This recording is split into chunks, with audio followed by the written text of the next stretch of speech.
Welcome in my channel friends. तो कल मैंने 17 पहलू तक चर्चा कर ली थी। The secret of the Millionaire man, ये इस पुस्तक में जो 17 फाइलें उन्होंने ऑथर ने जो दी है वो हमने आपको एक एक कर मैंने वीडियो में बताई है। तो अब उस किताब का खंड 1 जो है धन का आपका ब्लूप्रिंट, ये इसकी समरी में अपलोड कर रही हूँ। तो टी हार्व एकर जी कहते हैं, हम द्वैत यानी सिक्के के दो पहलुओं की दुनिया में रहते हैं। ऊपर और नीचे, प्रकाश और अंधकार, गर्मी और ठंड, अंदर और बाहर, तेज और धीमा, दाया और बाया। ये हजारों विपरीत ध्रुवों के सिर्फ कुछ उदाहरण हैं। एक ध्रुव के अस्तित्व के बिना दूसरे ध्रुव का होना संभव नहीं है।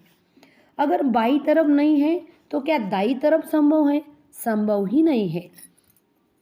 इससे पहले दोस्तों मैं तुमको ये कहना चाहती हूँ कि ये समरी में अपलोड क्यों कर रही हूँ, क्योंकि धन का जो ब्लूप्रिंट होता है उसके बारे में उन्होंने कहा है किसका कैसा धन का ब्लूप्रिंट बनता है, धन के बारे में, पैसों के बारे में किसकी कैसी सोच उसके दिमाग में, उसके कॉन्शियस माइंड में, सबकॉन्शियस माइंड में होती है, धन के बारे में जो सोच उसके बारे में। इसके लिए ये खंड 1 की समरी में अपलोड कर रही हूँ। इससे यह निष्कर्ष निकलता है कि जिस तरह धन के बाहरी नियम होते हैं उसी तरह इसके अंदरूनी नियम भी होने चाहिए। बाहरी नियमों में व्यावसायिक ज्ञान, धन का प्रबंधन, निवेश तकनीकें जैसी चीज़ें शामिल है।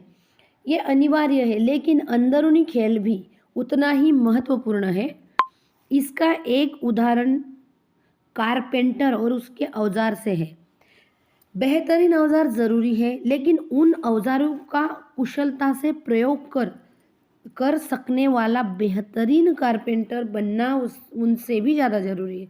सही है, औजार होगे भी तो उसको यूज़ करना भी तो आना चाहिए बेहतर तरीके से। मैं एक बात अक्सर कहता हूँ, सही समय पर सही जगह होना ही काफ़ी नहीं है। आपको सही समय और सही जगह पर सही व्यक्ति बनना होगा। तो आप कौन हैं? आप किस तरह सोचते हैं? आपकी धारणाएं क्या है? आपकी आदतें और खूबियाँ क्या है? आप अपने बारे में सचमुच कैसा महसूस करते हैं? आपको खुद पर कितना भरोसा है? दूसरों के साथ आपके कैसे संबंध हैं? आप दूसरों पर कितना भरोसा करते हैं? क्या आप वाकई यह महसूस करते हैं कि आप दौलत के हकदार या काबिल हैं? डर, चिंता, असुविधा, परेशानी के बावजूद आप कितना काम कर सकते हैं? क्या आप मूड न होने पर भी काम कर रह सकते हैं? सच तो यह है कि आपका चरित्र, सोच और विश्वास आपकी सफलता के स्तर को निर्धारित करने में बहुत महत्वपूर्ण भूमिका निभाते हैं। मेरे एक प्रिय लेखक स्टुअर्ट वाइल्ड ने कहा था, सफलता की कुंजी अपनी ऊर्जा बढ़ाना है। ऐसा करने पर लोग स्वाभाविक रूप से आपकी ओर आकर्षित होंगे और जब वे आने लगे तो उन्हें बिल थमा दे। दौलत का सिद्धांत, आपकी आमदनी सिर्फ उसी हद तक बढ़ती है जिस हद तक आप बढ़ते हैं। आपका धन का ब्लूप्रिंट महत्वपूर्ण क्यों है? क्या आपने उन लोगों के बारे में सुना है जिन्होंने खुद को वित्तीय रूप से बर्बाद कर डाला है? क्या आपने इस बात पर गौर किया है, कुछ लोगों के पास ढेर सारा पैसा तो आ जाता है लेकिन वे उसे गंवा देते हैं, या फिर कुछ लोगों के पास बेहतरीन अवसर होते हैं और उनकी शुरुआत भी अच्छी होती है लेकिन बाद में सब कुछ टाई टाई फिस हो जाता है। अब आप असली वजह जानते हैं। बाहर से तो यह बदकिस्मती, अर्थव्यवस्था की मंदी या बुरा पार्टनर या चाहे जो दिख सकता है। बहरहाल अंदर की तरफ यह एक अलग ही मामला है। अगर आपके पास बहुत सा पैसा आ जाए लेकिन आप भीतर से ही इसके लिए तैयार ना हो तो इस बात की संभावना है कि दौलत आपके पास ज़्यादा देर तक नहीं टिकेगी और आप उसे गंवा देंगे। ज़्यादातर लोगों के पास ढेर सारे पैसे बनाने और रखने की आंतरिक क्षमता ही नहीं होती है। उनके पास ज़्यादा दौलत और सफलता के साथ आने वाली चुनौतियों से निपटने का मादा ही नहीं होता है। मेरे दोस्तों, यही वह मूल कारण है जिस वजह से उनके पास कभी ज़्यादा पैसा नहीं होता है। लॉटरी जीतने वाले इसका आदर्श उदाहरण है। शोध से बार बार पता चला है कि लॉटरी जीतने वाले चाहे जितनी भी धनराशि जीत ले, उनमें से ज़्यादातर अंततः अपनी पुरानी वित्तीय अवस्था में लौट आते हैं, यानी उतनी धनराशि पर जितनी के साथ वे आरामदेह रहते हैं। दूसरी तरफ खुद के दम पर मिलेनियर्स बनने वालों के साथ, मतलब करोड़पति बनने वाले के साथ इसका उल्टा होता है। ध्यान दें कि जब सेल्फ मेड मिलेनियर्स पैसा गंवा देते हैं, मतलब जो खुद के मेहनत से करोड़पति बने, अगर वो उन्हें पैसा गंवा भी दिया तो आमतौर पर वे इसे बहुत कम समय में ही वापस पा लेते हैं। डोनाल्ड ट्रंप इसकी बेहतरीन मिसाल है।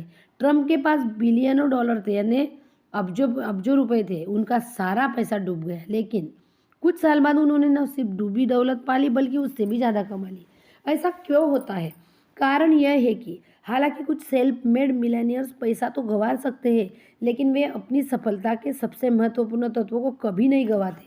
मतलब अगर हमने हुनर सीखा है कोई बात का तो हम उसको नहीं गंवाते। उनका मिलेनियर मस्तिष्क, उनका हुनर क्या है? उनका करोड़पति बनने वाला मस्तिष्क। जाहिर है डोनाल्ड के मामले में यह उनका बिलियनियर मस्तिष्क है, यानी उनका अब्जोपति का मस्तिष्क है।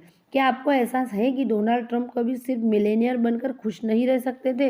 अगर डोनाल्ड ट्रंप की कुल संपत्ति सिर्फ $1 मिलियन होती तो आपके हिसाब से वे अपनी वित्तीय सफलता के बारे में कैसा महसूस करते?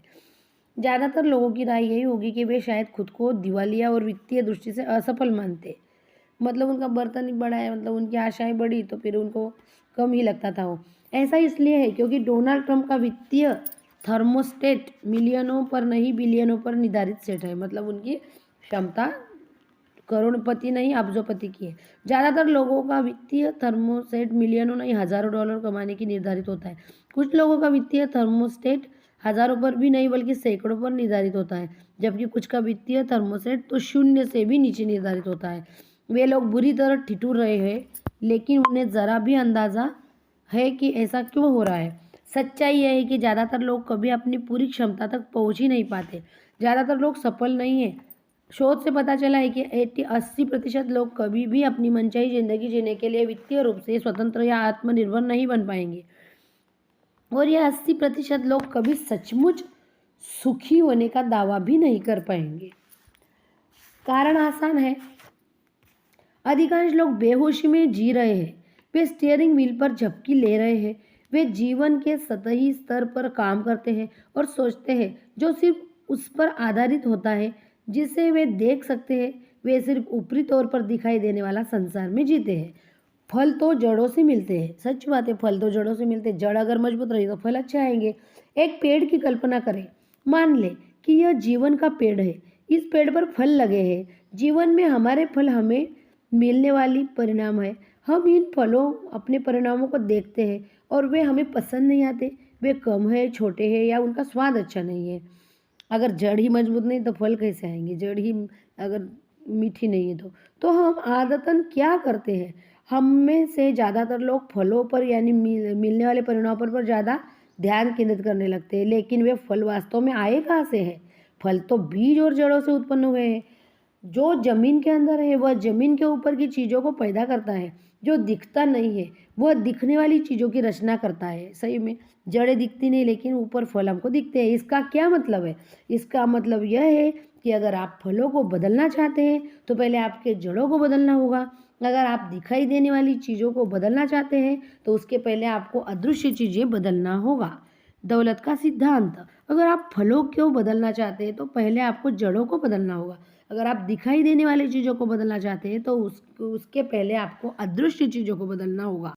जाहिर है कुछ लोग कहते हैं कि जो दिखता है वही सच होता है। ऐसे लोगों से मैं एक ही सवाल पूछना चाहता हूँ, आप लोग बिजली का बिल भरने की झंझट क्यों पालते हैं? हालांकि आप बिजली को देख नहीं सकते, लेकिन आप बेशक इसकी शक्ति को पहचान सकते हैं और इसका इस्तेमाल करते हैं। अगर आपको इसके अस्तित्व के बारे में किसी भी तरह की शंका हो तो अपनी उंगली बिजली के किसी सॉकेट में डालकर देख लें। मेरा दावा है कि आपकी सारी शंकाएं एक झटके में काफूर हो जाएगी। अपने अनुभव से मैं इतना कह सकता हूँ कि आप इस दुनिया में जो नहीं देख सकते हैं वह किसी भी दिखने वाली चीज़ से ज़्यादा शक्तिशाली होता है। आप इस बात से चाहे सहमत हो या ना हो, लेकिन जिस हद तक आप इस सिद्धांत को अपने जीवन में लागू नहीं करते हैं उस हद तक आपको कष्ट उठाना पड़ेगा। क्यों? क्योंकि आप प्रकृति के उन नियमों के खिलाफ जा रहे हैं जिनके द्वारा ज़मीन के नीचे की चीज़ ज़मीन के ऊपर की चीज़ उत्पन्न करती है, जिसके द्वारा न दिखने वाली चीज़ें दिखने वाली चीज़ों को उत्पन्न करती है। इंसान प्रकृति से ऊपर नहीं है बल्कि उसका हिस्सा है। इसका मतलब यह है कि जब हम प्रकृति के नियमों के अनुरूप चलते हैं और अपनी जड़ों यानी अपनी आंतरिक संसार पर काम करते हैं तो हमारे जीवन का प्रवाह अच्छा रहता है। जब हम ऐसा नहीं करते तो ज़िंदगी मुश्किल हो जाती है। दुनिया के हर जंगल, हर खेत, हर बगीचे में ज़मीन के अंदर की चीज़ों ने ही ज़मीन के ऊपर की चीज़ों को पैदा किया है। इसलिए उग चुके फलों पर ध्यान केंद्रित करना बेकार है। जो फल इस वक्त पेड़ पर लटक रहे हैं, आप उन्हें नहीं बदल सकते। हाँ, आप भविष्य में मिलने वाले फलों को अवश्य बदल सकते हैं, लेकिन ऐसा करने के लिए आपको ज़मीन की खुदाई करनी होगी और जड़ों को मजबूत करना होगा। तो दोस्तों, ये खंड 1 की पहला पार्ट है। इसके आगे मैं सेकंड पार्ट अपलोड करूँगी। मेरे चैनल को लाइक, शेयर, सब्सक्राइब कीजिए। दोस्तों, मेरे साथ बने रहिए और अपनी धन की ब्लूप्रिंट पहचानिए। दोस्तों, अगर हम चाहें तो हम कुछ भी कर सकते हैं। इसमें उन्होंने यही कहा है कि हमको जो जो चीज़ें नहीं दिखती वो भी ज़्यादा शक्तिशाली होती है। तो हमको उन्हीं चीज़ों से हमारा परिणाम बदलने होंगे, हमारे फल बदलने होंगे। मतलब हम जो हमारे कोशिश है वो हमको कोशिशें बदलनी होगी। अगर हमको परिणाम अच्छे नहीं मिल रहे तो हमको कोशिशें बदलनी होगी, हमको रास्ते बदलने होंगे, अच्छे रास्ते चुनने होंगे और हमको आगे बढ़ना होगा।